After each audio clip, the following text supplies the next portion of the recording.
السلام عليكم ورحمة الله وبركاته، رجعنا وياكم في شرح جديد.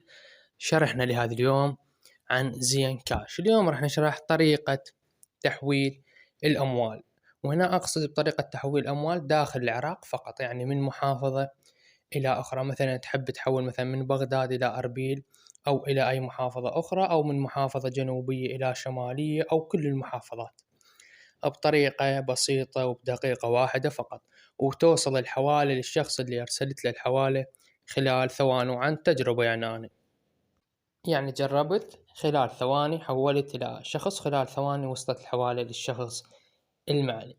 كل اللي عليك تسويه تدخل على تطبيق زين كاش، بعدها تختار إرسال الأموال محلي يعني داخل العراق.